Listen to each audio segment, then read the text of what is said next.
Hi students, இப்போ நம்ம இந்த கிளாஸில் என்னென்ன பார்க்க போகிறோம் அப்படின்னு பார்த்தீங்கன்னா, லாஸ்ட் கிளாஸஸ் வரைக்கும் நீங்கள் பார்க்கும்போது நார்த் இந்தியாஸில் காமர்ஸும் ட்ரேடும் எப்படி இருந்துச்சு அப்படிங்கிறத பார்த்தோம். இப்போ இந்த வீடியோஸில் நம்ம என்ன பார்க்க போகிறோம் அப்படின்னு பார்க்கும்போது trade with Roman, China and Europe.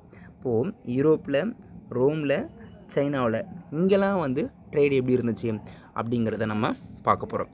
இப்போ ஃபஸ்ட்டு பாயிண்ட்ஸ் என்ன இருக்குது அப்படின்னு பார்த்தீங்கன்னா, Roman and Greek traders frequently the Asian Tamil country and forged trade relationship with Asian kings of Pandya, Chola, Chera dynasties.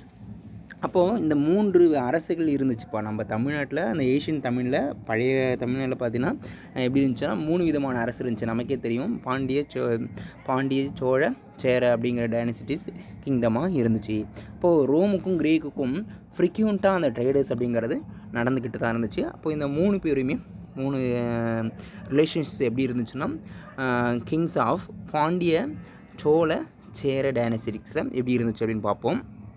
Then Chola had a strong trading relationship. சோழாவை பொறுத்த வரைக்கும் சோழ அரசு என்ன பண்ணுச்சுன்னா, ட்ரேடிங் அப்படிங்கிறது, அதோட ரிலேஷன்ஷிப் அப்படிங்கிறது சைனீஸ்க்கு இடையில எப்படி இருந்துச்சுன்னா, சைனீஸிங் டைனசிட்டிஸில் எப்படி இருந்துச்சுன்னா ரொம்ப ஸ்ட்ராங்கான ஒரு ரிலேஷன்ஷிப்பாக இருந்துச்சு.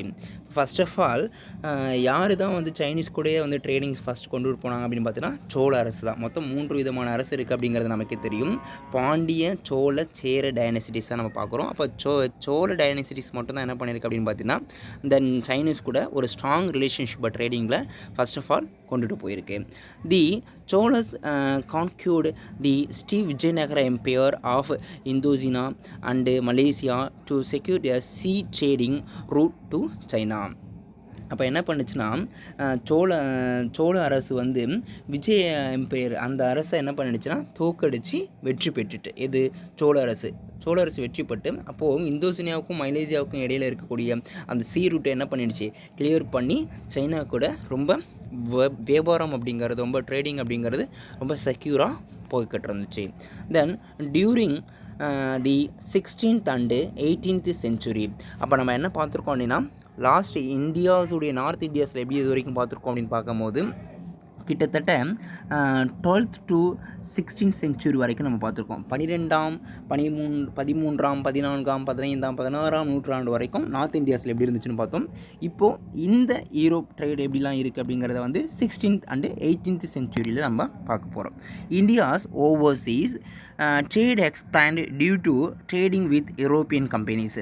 என்ன பண்ணுச்சு, எங்கெல்லாம் எக்ஸ்பிளைன் பண்ணுச்சு அப்படின்னு பார்த்தீங்கன்னா, யூரோப்பியன் கம்பெனிஸ் வந்து 16th 18th centuries இந்தியாவில் ட்ரேடை வந்து வியாபாரத்தை விரிவுபடுத்தினாங்க. The discovered of new all sea route from Europe to India via Cape of Good Hope by Vasco da Gama and had for reaching impact on the civilized world. இந்த வேர்ல்டில் எப்படி பெரியவிதமான தாக்கம் ஏற்பட்டது அப்படின்னு பார்க்கும்போது, வாஸ்கோ ட காமா வந்து ஒரு நன்னம்பிக்கை, நல்ல ஒரு நம்பிக்கை அதுதான் கொடுத்துருக்காங்க. குட் ஹோப் அப்படின்னு சொல்லக்கூட ஒரு நல்ல நம்பிக்கை முனையாக தான் என்ன பண்ணுறாரு அப்படின்னு பார்த்தீங்கன்னா, வாஸ்கோ ட காமா வந்து ஐரோப்பியாவிலேருந்து இந்தியாவுக்கு வராரு. யூரோப்லேருந்து எங்கே போகிறாரு, ஃப்ரம் யூரோப் டு இந்தியாவுக்கு வராரு. அப்போ எந்த வருஷத்தில் வராரு அப்படின்னு பார்த்தீங்கன்னா, கிபி 1496 என்ன பண்ணுறாரு அப்படின்னு பார்த்தீங்கன்னா, வாஸ்கோ ட காமா வராரு. நல்லா ஞாபகம் வச்சுக்கோம், Vasco da Gama from Europe to India, யூரோப்லேருந்து இந்தியாவுக்கு வராரு. என்ன வராரு, குட் ஹோப் அப்படின்னு சொல்லக்கூடிய ஒரு நல்ல நம்பிக்கையின் பேரில் தான் என்ன பண்ணுறாரு, வாஸ்கோ ட காமா அப்படிங்கிறவர் இந்தியாவுக்குள்ளார வராரு.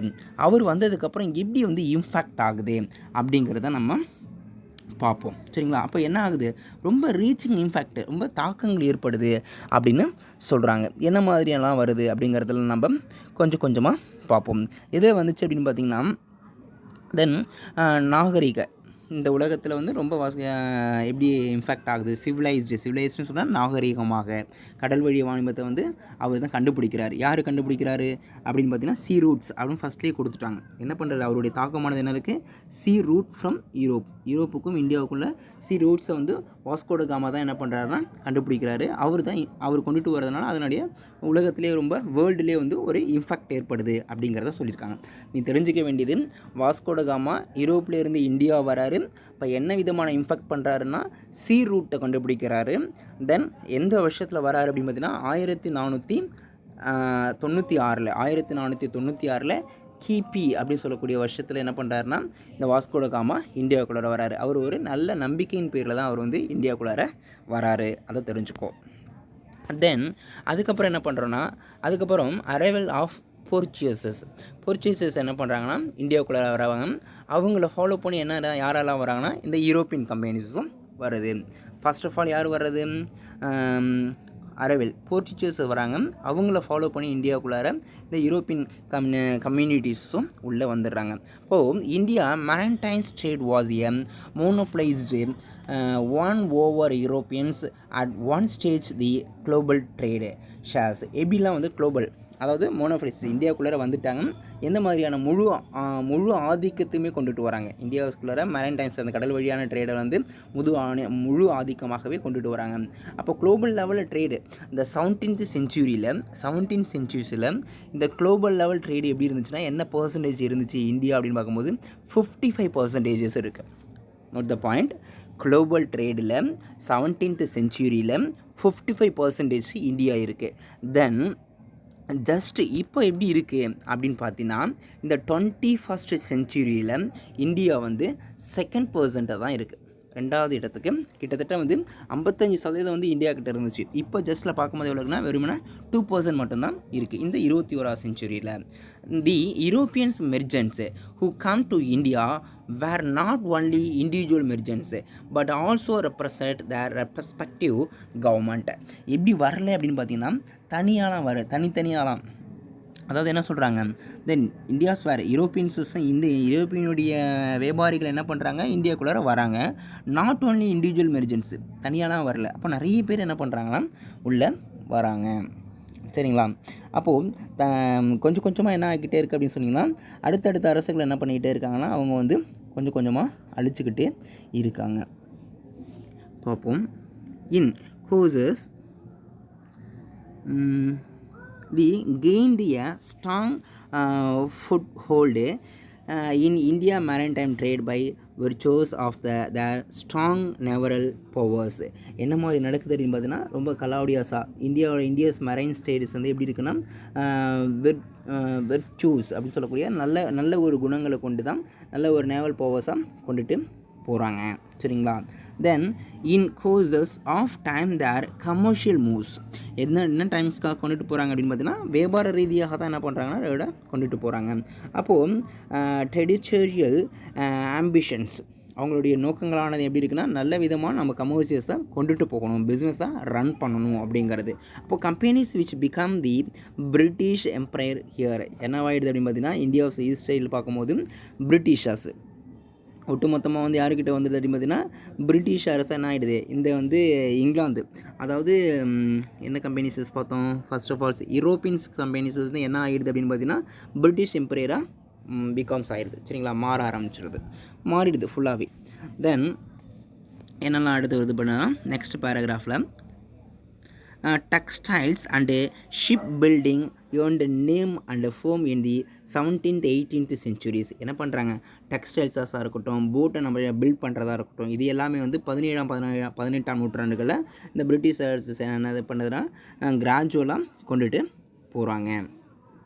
அது வந்து எந்த விதமான பாலிஷ்டு நீக்கி புதுசாக என்ன பண்ணுறாங்கன்னா கொஞ்சம் கொஞ்சமாக இந்தியன் டெரிட்டரிஸில் கொண்டுட்டு வந்துடுறாங்க.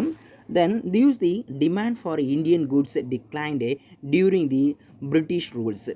எதை இந்தியன் குட்ஸ்க்கு வந்து என்ன டிக்ளைன் பண்ணுறாங்க, பிரிட்டிஷ் ரூல்ஸை என்ன பண்ணுறாங்கன்னா டிக்ளைன் பண்ணி கொண்டுட்டு போகிறாங்க.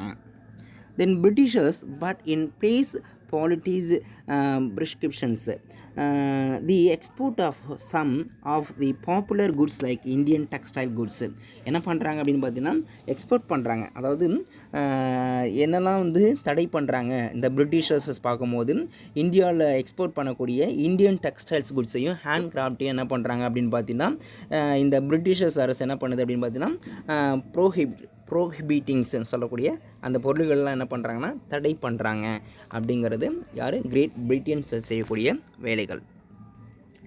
தென் அடுத்தது பார்த்தீங்கன்னா நெக்ஸ்ட் பேராகிராஃபில் என்ன இருக்குன்னா எதெல்லாம் பண்ணுறாங்கன்னு சொல்லிட்டு பார்த்தோம். 2 விதமான பொருளை பார்த்தோம், டெக்ஸ்டைல்ஸ் குட்ஸையும் கேண்டி கிராஃப்ட் அப்படின்னு சொல்லக்கூடியதாக பார்த்தோம்.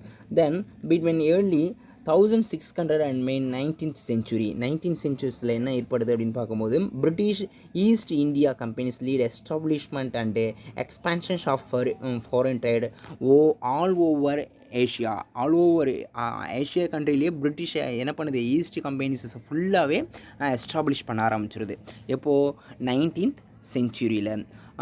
Although initial interest of the East India's companies was aimed at reaping profits, அவனுடைய மெயின் எய்மாக என்ன தான் இருக்குது அப்படின்னு பார்த்தீங்கன்னா ப்ராஃபிட்டை ஏர்ன் பண்ணணும். அவனுடைய இனிஷியல் இன்ட்ரெஸ்ட் என்னதுன்னா இந்த ஈஸ்ட் இந்தியா ஃபுல்லாக அவனுடைய கம்பெனிஸஸ் வந்து ஃபுல்லாக வந்துடணும். பட் அவனுடைய மெயின் நோக்கமானது profit. Their single main focus on was establishing a trade monopoly throughout Asia Pacific, made them hireling agent of British colonies எம்ப்ரைம்ஸ். என்ன ஆகிடுது அப்படின்னு பார்த்தீங்கன்னா ஃபுல்லாகவே வந்து பிரிட்டிஷுடைய காலனிஸஸ் தான் கொண்டுட்டு வந்து ஃபுல்லாகவே அவங்களுடைய முழுக்க அவங்களுடைய நோக்கமானது எய்மானது என்னவாக இருக்குது அப்படின்னு பார்த்தீங்கன்னா இந்த ஏஷியா ஃபுல்லாக வந்து அவங்களுடைய ட்ரேடை வந்து எக்ஸ்பான்ஷன்ஸ் பண்ணணும், லாபம் மட்டுமே ஈட்டணும் அப்படிங்கிறத மட்டுமே அவங்களோட முதன்மை நோக்கமாக வச்சுக்கிறாங்க. These are the called trade with Roman, China and Europe. இப்போ யூரோப் தான் என்ன ஆகுது பிரிட்டிஷ் அரசாவே கன்வே ஆகுது. சரிங்களா? ஃபர்ஸ்ட் ஆஃப் ஆல் சோழ அரசு தான் என்ன பண்ணுதுன்னா இந்த சைனீஸ்க்கு கூட நல்ல ஒரு ஸ்ட்ராங் ரிலேஷன்ஷிப்பை கொண்டுட்டு போகிறாங்க ட்ரேடில் அப்படிங்கிறதெல்லாம் நம்ம இந்த கிளாஸஸில் பார்த்துருக்கோம். தேங்க்யூ.